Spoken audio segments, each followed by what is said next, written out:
Hi, and welcome to our audiobook series brought to you by Burgapoly Publishing. Let the journey begin. Today we are presenting Chapter 6. Something Gone Wrong. The vehicle hummed forward, smooth and steady, slipping deeper into the void. Then she turned, her brow furrowed. Now it's dark on both sides. John straightened in his seat. Hey, are you sure you know where you're taking us? I didn't think the university was this far out. Relax, the man said, his voice light, unbothered. Shortcut, remember? You'll be there soon. But the way he said it, too practiced, too easy. Minutes passed, the drone of the engine, the absence of landscape. Then without warning, the vehicle slowed, descending through the thick air before settling onto the ground with a barely perceptible thud. Silence. Tom glanced out the window, then back at the driver. I don't think this is the university. The man turned in his seat, flashing that gold half-moon grin. Apologies, friends. Something's wrong with the car. You'll need to step out while I check under the hood. John exhaled, shaking his head. You've got to be kidding me. I thought this thing was the best taxi in the city. One by one, they climbed out, stepping into a suffocating darkness thicker than they'd ever known. The air was alive with the alien chatter of unseen creatures, buzzing, clicking, distant shrieks that curled at the edges of hearing. Chi pressed closer to John, voice barely above a whisper. This place, it feels wrong. John didn't answer. He was already glaring at Tom. The driver moved quickly, too quickly. He grabbed their bags from the trunk and thrust them into Tom's arms. Hold these for me, he said, his tone unchanged, as though they were still standing on the well-lit terminal curb. Something was off. The man moved with unsettling efficiency. Then, in a single motion, he slipped back into the driver's seat and slammed the door shut. Chi flinched. What's he doing? The car engine purred to life. The doors locked. Then the taxi lifted. Hey, what the hell are you doing? John's voice cut through the darkness as he lunged forward, slamming his hands against the driver's side window. Tom and Chi rushed forward, pounding their fists against the frame, shouting. John gritted his teeth, grabbing hold of the door handle, trying to wrench it open to stop it. The vehicle wavered in the air, hovering. Then with a surge, it rose higher. John's grip failed. He fell hard against the dirt. The taxi ascended, a silhouette against the void. Then without hesitation, it shot forward and vanished into the night. The sounds of millions of insects chittering with an occasional screech filled their ears. The darkness swallowed them whole. A slow, deep breath. Then John pushed himself up, dust clinging to his clothes, his fists tightening as he turned toward Tom, his voice sharp and unrelenting. Great. What are we going to do now, Tom? Just then, the world exploded into light. Blinding beams seared through the darkness, transforming the field of swaying grass-like plants into an arena of stark, merciless illumination. The moment of stunned disorientation was brief. Shadows moved, men moved, rushing in from the unseen depths, their camouflage making them seem like ghosts emerging from the land itself. Then chaos. John barely registered the impact as hands shoved him down into the dirt, but instinct overruled thought. He rolled, twisting free, then lunged, grappling one of them, slamming him to the ground in a tangle of limbs and dust. The click of a safety being released cut through the air. You better stop, a voice snapped.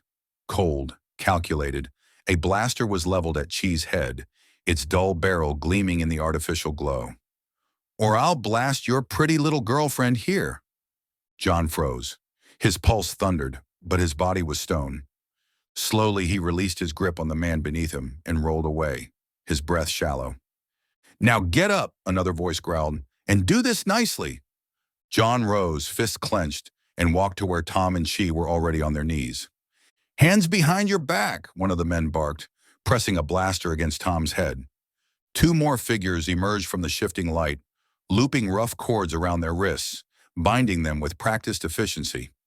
Then, without pause, they were yanked to their feet and shoved toward the shadowy perimeter of the field. Tom struggled. What the hell is going on? A sharp jab from a blaster barrel stopped his resistance cold. Be quiet, one of them hissed, voice low, or you'll attract unwanted company. Tom grimaced. Ow, okay, Okay, that hurts. I said quiet. Get them loaded up. We're done here. John twisted his wrists, testing the bindings. Too tight. Where are you taking us? He demanded. One of the men, the apparent leader, sighed, removing his cap to wipe the sweat from his brow. Take them back to camp, he ordered. Then to his squad, we still have a couple more to pick up. Rough hands propelled them forward. A vehicle loomed ahead, its bulk barely discernible in the artificial glare. A small box truck. The doors swung open, revealing an abyss beyond. Hey! Tom barely had time to yelp before they were shoved inside, hitting the floor in a tangled heap. The door slammed shut. Darkness, laughter, the hum of the engine igniting. The vehicle lifted, the sensation of movement pressing them to the floor. For a long moment, they said nothing. Then groaning, they struggled to their knees. This is bad, Chi murmured. No kidding, John muttered. The ride was brief. A downward jolt signaled their arrival. The doors flung open, spilling brutal light into the confined space. Before they could react, rough hands seized them, yanking them out of the truck. John barely registered the hardness of the ground before he was forced up again, muscles protesting the treatment. Dust clung to the sweat on his skin, turning to grit beneath his collar. Put them in the cage with the others, a voice snapped. Hey, watch it, Tom protested as he was thrown forward. John and Chi squinted against the glare. Their surroundings were more evident now, a compound enclosed by a perimeter of fencing. Beyond it, the jungle loomed, alive, waiting. The gate creaked open. Move, someone ordered. Two guards led them to a cage where figures huddled inside, their eyes hollow, their hair matted. One of the men swung the gate open. John and Tom were shoved inside. But she, a different voice barked, take the girl to the house. See what Irene wants to do with her? No! Chi thrashed, but it was useless. The hands that seized her were unyielding. John surged forward, but steel mesh stopped him. He gritted his teeth, fists gripping the metal so tightly his knuckles went white. Chi looked back at him, her eyes wide, pleading, and then she was gone. The door to the house shut behind her. John exhaled sharply, then slammed his fist against the cage wall. Silence stretched between him and Tom. Then slowly he turned, his voice low, dangerous. This was your idea. Tom took an instinctive step back, hands raised in surrender. I know. I messed up. What do we do?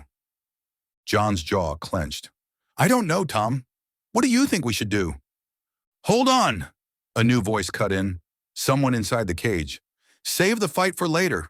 We're all stuck in this mess. John turned sharply. A boy, filthy, disheveled, maybe their age, stood nearby, hands shoved into his pockets. John narrowed his eyes. What do you mean? How'd you end up here? The boy asked. John exhaled. We took a taxi instead of the shuttle. The boy nodded. Yeah, so did most of us. Tom's brow furrowed. So this is a trap? A bitter chuckle. Yeah, and you walked right into it. John ran a hand over his face, forcing himself to breathe. And where exactly is here? The boy shrugged. Middle of the jungle, far from Jalopolis. That's all we know. Tom swallowed. Why are we here? The boy's voice dropped lower. Slavery. John's pulse pounded in his ears. Tom stared. You're kidding. The boy shook his head. I wish I was. I overheard them talking. They're planning to sell us off-world. John sat back against the cage, mind racing. How long have you been here? Tom asked. Couple days. The boy extended his dirty hand. Name's Dave. John hesitated, then took it. John, this is my ex-friend Tom. Around them, other captives began to stir, their faces weary, their spirits fractured. Some approached, offering introductions. Others remained curled against the dirt, silent in their despair. Then, commotion. The guards returned, dragging two more boys into the cage.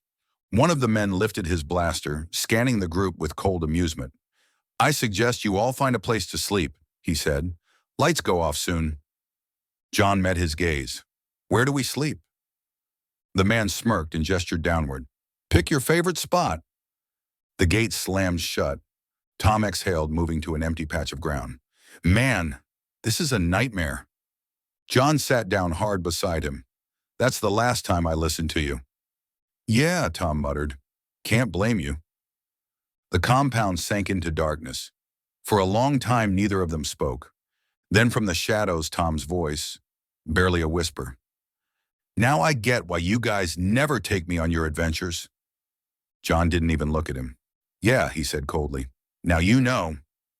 Dave watched them both from the corner, silent. The jungle beyond the fence murmured its own secrets. Somewhere in the distance, Chi was alone, and morning felt impossibly far away. Thanks for listening to Chapter 6 of Into the 6th Millennium, The Invasion of Zephro. If you enjoyed it, be sure to like and subscribe so you don't miss future audiobooks. You'll find links below to get the book, explore more titles from the series, and grab official merch. We've also included some affiliate links to the tools we use to bring this project to life.